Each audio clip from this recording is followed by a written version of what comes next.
परंतु एकदम 700 ना 800 रुपये तुम्ही जे म्हणता ना नाफेड ते नाफेड स्वतः खरेदी करत नाही, ते कंपन्यांच्या ज्या आहेत त्यांना नेतात आणि ते कंपन्या ठरलेल्या लोक आहेत आणि त्या कंपन्या तिकडे शेतात जाऊन 700 800 900 रुपयाने कसे तरी घेतात। त्यांच्याकडे जाऊ, त्यांना भेटू, तुम्हाला सोबत अमित शाह साहेबांकडे जाऊ आपण आणि हा गंभीर जो विषय आहे हा कायमस्वरूपी निकालात निघाला पाहिजे। या बाबतीत तुमचं मत जे आहे ते सरकारचंही मत आहे, कारण हा शेतकऱ्याच्या पाठीशी उभं राहणार सरकार आहे। या मागच्या रब्बीमध्ये 5 लाख टन हा कांदा आपण प्राइस स्टेबिलायझेशन फंडमधनं नाफेडच्या माध्यमातून विकत घेतला होता आणि आपला अजूनही पाठपुरावा चालू आहे की 20% जो शुल्क आहे हा सुद्धा कसा रद्द व्हावा आणि आपल्या शेतकऱ्यांना भाव मिळावा। 24ला 1380 होते आणि या मागच्या 4 वर्षामध्ये सर्वात जास्त किंमत आता 2070 ही साधारणतः 50% मागच्यापेक्षा अधिक ही किंमत आता सध्या बाजारामध्ये आहे। या मागच्या रब्बीमध्ये 5 लाख टन हा कांदा आपण प्राइस स्टेबिलायझेशन फंडमधनं नाफेडच्या माध्यमातून विकत घेतला होता आणि आपला अजूनही पाठपुरावा चालू आहे की 20% जो शुल्क आहे हा सुद्धा कसा रद्द व्हावा आणि आपल्या शेतकऱ्यांना भाव मिळावा। हे जे म्हणतात 2000 हे जे आहे सर्रास नाही आहेत, काही ठिकाणी जे क्वचित 2000 मिळतात, नाही तर 600 700 800 900 रुपये भावाने जात आहेत। 1500 रुपये तर खर्च आहे क्विंटल मागे आणि तो त्याच्या खाली आता भाव 1500 रुपये क्विंटलला तुम्ही फायदा देणार की नाही? माझा खर्च झालेला एखाद्या वस्तूवर खर्च 1500 रुपये तर मला 2 पैसे तुम्ही फायदा देणार की नाही? म्हणून तो 2250चा मिनिमम असला पाहिजे। ती जी आहे ती आधारभूत किंमत ही कायमस्वरूपी ठरवली पाहिजे। तुम्ही जो म्हणता मला मान्य आहे की शहर आणि ग्रामीण याचा जो आहे आपल्याला समतोल साधायचा, म्हणून मी तुम्हाला एक गोष्ट दिलं की जो आहे 3000 रुपयेपर्यंत जे आहे तुम्ही निर्बंध लावू नका, त्याच्यावरती 3 ते 4 पर्यंत गेला तुम्ही एक्सपोर्ट प्राइस काय तो आहे मिनिमम तो लावा, 4000 ते 5000 ड्युटी लावा, पुढे काय लावा ना, नंतर बंद करा, 6000 झाले तर बंद करा, निर्यात नाही।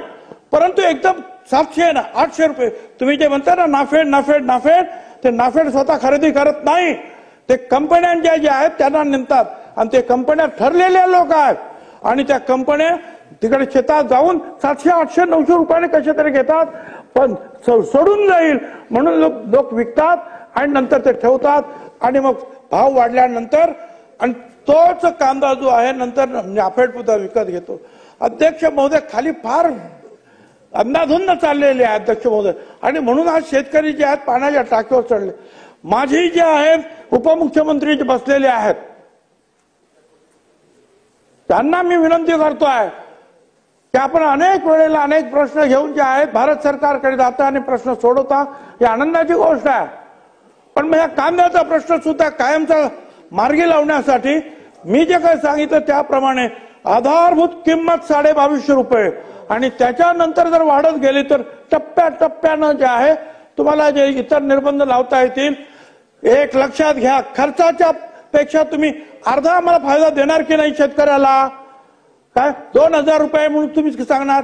2000 रुपये नाही येतो, 700 800 1000 1500 पर्यंत चालतो, खर्चच माझा 1500 रुपये आहे। त्याच्यामध्ये अवकाळी पाऊस, त्याच्यामध्ये आणखीन काहीतरी भानगडी आणि त्याच्यामुळे जे आहे आणखी नुकसान। अध्यक्ष महोदय, भारत सरकारकडे जाऊन ताबडतोब याचा तुम्ही जो निपटारा करणार की नाही या प्रश्नाचा कायमस्वरूपी हा प्रश्न आहे आमच्या मतदारसंघात। राज्यातले 4-5 जिल्हे जे आहेत ग्रासलेले आहेत या सगळ्या प्रश्नांना। अध्यक्ष महोदय, ज्येष्ठ सदस्य भुजबळ साहेब जे मांडतात ते पोट तिडकीने मांडतात, ते खऱ्या अर्थाने आपला हा जो कांद्याचा प्रश्न आहे याच्यामधनं कायमस्वरूपी मार्ग निघाला पाहिजे। अध्यक्ष महोदय, मी मान्य भुजबळ साहेबांनी जी मागणी केली, आपण पुढच्या काळामध्ये लवकरात लवकर केंद्राकडे जाऊन आपले जे कांदे उत्पादक शेतकरी यांचे जे लोकप्रतिनिधी यायला तयार असतील यांना सगळ्यांना घेऊन पहिले आपल्या महाराष्ट्रामध्ये आपण एक त्याच्यामधला एक स्ट्रॅटेजी तयार करू, एक प्लॅन तयार करू आणि केंद्र सरकारकडे जाऊन आपल्याला कायमस्वरूपी याच्यामधनं मार्ग काढण्यासाठी एक बैठक घेऊन मार्ग काढण्यात येईल। हा ताबडतोबीने सोडवण्याचा प्रश्न आहे अध्यक्ष महोदय। उपमुख्यमंत्री बोलतात, ऐकून घ्या। उपमुख्यमंत्री बोलतायत, ऐकून घ्या। उपमुख्यमंत्री बोलतात। भुजबळ साहेबांनी मांडलेला प्रश्न जो आहे अतिशय महत्वाचा आहे आणि कांदा शेतकऱ्यांच्या दृष्टीने जिव्हाळ्याचाही आहे। आपण त्याचा अनुभव मध्ये मध्ये घेत असतो।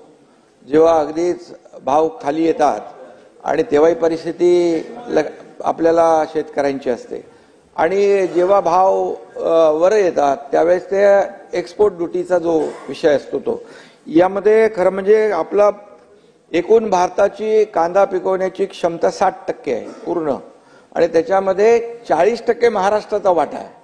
त्यामुळे मोठा वाटा आपला 40% महाराष्ट्राचा आहे.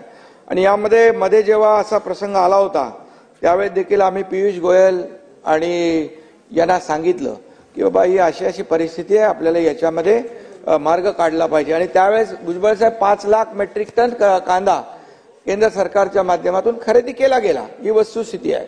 त्यापूर्वी 40% एक्सपोर्ट ड्युटी होती. मग आपण जेव्हा विनंती केली त्यानंतर 20% एक्सपोर्ट ड्युटी झाली भुजबळ साहेब. आणि मला आठवत आहे की मुख्यमंत्री असताना 31 डिसेंबर 2023 या रोजी आम्ही ही बंदी उठवण्याबाबत लेखी पत्र दिलं होतं पियुष गोयल यांना आणि त्याचबरोबर मी, अजितदादा आणि देवेंद्रजी आम्ही तिघांनी मिळून अमित शाह साहेबांना देखील या बाबतीमध्ये सांगितलं की परिस्थिती अशी आमच्या राज्यातली आहे आणि कांदा पिकवणारे शेतकरी अडचणीत आहे. आणि त्यामुळे आपल्याला मी एवढंच सांगतो, जास्त आता याच्यामध्ये चर्चा करून उपयोग नाही, हा केंद्र शासनाशी निगडीत आहे आणि म्हणून यामध्ये एकच आहे. दुसरा देखील आपण एक उपाय त्यामध्ये एक काकोडकर समिती आहे. याच्यामध्ये कांदा नाशवंत पीक असल्यामुळे ते जास्त टिकलं पाहिजे म्हणून इरॅडिशन केंद्र देखील आपण समृद्धीच्या आजूबाजूला देखील करण्याचं त्यांनी सुचवलं. त्याच्यावर देखील भुजबळ साहेब आम्ही काम करतोय जेणेकरून जेव्हा भाव कमी असतील तेव्हा त्याला आपण स्टोअर करून ठेवायचं आणि जेव्हा भाव आले की आपण ते बाजारात, हाही एक आपण पर्याय आपण करतोय. परंतु मी मुख्यमंत्री महोदय आणि मी आणि अजितदादा आम्ही स्वतः या बाबतीमध्ये केंद्र सरकारची पाठपुरावा करू, त्यांच्याकडे जाऊ, त्यांना भेटू. तुम्हाला सोबत अमित शाह साहेबांकडे जाऊ आपण आणि हा गंभीर जो विषय आहे हा कायमस्वरूपी निकालात निघाला पाहिजे. या बाबतीत तुमचं मत जे आहे ते सरकारचंही मत आहे, कारण हा शेतकऱ्याच्या पाठीशी उभं राहणार सरकार आहे. त्यामुळे हा विषय कायमचा निकाली लावण्यासाठी आपण त्यांना विनंती करू आणि याच्यातून मार्ग काढू. रोहित पवार बोला. अध्यक्ष महोदय, कांद्यावरील 20% निर्यात शुल्क रद्द करा या मागणीसाठी लालसगाव कृषी उत्पन्न बाजार समिती शेतकरी आक्रमक झाले. बाजार समितीतील कांदा लिलाव शेतकऱ्यांनी बंद पडले असून लालसगाव बाजार समितीतील पाण्याच्या टाकीवर चढून शेतकऱ्यांनी शोरे स्टाईल आंदोलन सुरू केले. शेतकऱ्यांनी केंद्र सरकारच्या विरोधात घोषणाबाजी देखील केली. यावेळी संतप्त शेतकऱ्यांनी राष्ट्रवादी अजित पवार गटाचे ज्येष्ठ नेते छगन भुजबळ यांच्याशी फोनवरून संवाद साधला. कांद्यावरील निर्यात शुल्क रद्द व्हावे म्हणून विधानसभेत कांद्याचा प्रश्न तातडीने मांडणार असं आश्वासन छगन भुजबळ यांनी शेतकऱ्यांना दिलं होतं. त्यानंतर विधानसभेचं कामकाज सुरू होताच छगन भुजबळ कांदा प्रश्नावरून चांगलेच आक्रमक झाल्याचं पाहायला मिळालं. छगन भुजबळ म्हणाले की कांद्याचा खर्च व नफा पकडून किमान 2250 रुपये मूल्य द्या. 3000 रुपये भागापर्यंत कुठलेही निर्बंध लावू नये. 3 ते 4000 रुपये किंवा 4 ते 5000 रुपये दर दिल्यावर कर लावा. अधिक दर झाल्यास निर्बंधही लावा. त्यामुळे कायमस्वरूपी एक दर देण्यासाठी आपण विनंती करणार आहात का? हे लोक कंपनी स्थापन करतात, नाफेड त्यांच्याकडून खरेदी करतात.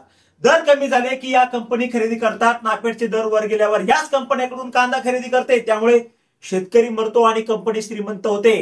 भारताचा 20% निर्यात कर, बांगलादेशचा 10% आयात कर आहे. मग कांदा उत्पादकांनी करायचं तरी काय? यावर राज्य सरकारचं केंद्र सरकारकडे जाऊन काही उपाय सुचवणार का, असा सवाल त्यांनी उपस्थित केला. यावर राज्याचे पणन मंत्री जयकुमार रावल म्हणाले की छगन भुजबळांनी काही भूमिका मांडली आहे. शेतमालाचा आयात निर्यातीचा निर्यात केंद्र सरकारच्या माध्यमातून होतो. एकीकडे शेतकरी शेतमालाला चांगला भाव मिळणे, दुसरीकडे सामान्य ग्राहकाला योग्य किमतीत मूलभूत गरजा पूर्ण करता येणे आणि दोन्हीही आपल्याला साधावे लागतील. मागील काळात केंद्र सरकारने 40% निर्यात शुल्क लावले आहेत. देशात 50 ते 60% कांदा हा आपल्या राज्यामध्ये पिकतो. आपण मंत्री महोदयांनी याआधी पाठपुरावा करून निर्यात शुल्क 40% वरून 20% आणलाय. आपण महाराष्ट्रात एक प्लॅन तयार करू आणि केंद्र सरकारकडे जाऊन तिथे तो मांडू, असं त्यांनी म्हटलंय. पणनमंत्र्यांच्या उत्तराशी असहमती दर्शवत ताबडतोब प्रश्न सोडवा असं म्हणत छगन भुजबळ चांगलेच आक्रमक झाले होते. आधारभूत किंमत कायमस्वरूपी ठेवा अशी मागणी देखील त्यांनी यावेळी केली आहे. यानंतर उपमुख्यमंत्री एकनाथ शिंदे यांनी म्हटलंय की हा प्रश्न महत्वाचा आहे. गेल्या वेळी आम्ही पियुष गोयल यांना भेटलोय. 40% निर्यात कर होते, आम्ही विनंती केली व 20% दर झाला. आम्ही तिघांनी अमित शहा यांना देखील विनंती केली होती. आपल्याला एवढंच सांगतो की हा प्रश्न केंद्र सरकारशी निगडीत आहे. आपण अमित शहा यांची भेट घेऊ, कायमचा हा प्रश्न निकाली काढू, असं शिंदे म्हणाले. यानंतर पणनमंत्री जयकुमार रावल यांनी कांदा प्रश्नी अधिवेशन काळात बैठक घेणार असल्याचंही सांगितलंय. सर्व आमदारांच्या सूचना मागवणार आहोत, त्यातून एक प्लान घेऊन केंद्र शासनाकडे जाणार आहोत. अर्थसंकल्पीय अधिवेशनानंतर केंद्रीय सहकार मंत्री अमित शहा यांची आपण भेट घेणार आहोत असं आश्वासन एकनाथ शिंदे यांनी छगन भुजबळ यांना दिलंय. आता यावर तुम्हाला काय वाटतं, तुमचं मत कमेंट बॉक्स मध्ये लिहायला अजिबात विसरू नका. व्हिडिओ आवडला असेल तर जास्तीत जास्त शेअर करा आणि आतापर्यंत मराठी जनता आपण आपल्या या चॅनलला सबस्क्राईब जर केलेलं नसेल तर चॅनलला सबस्क्राईब करा.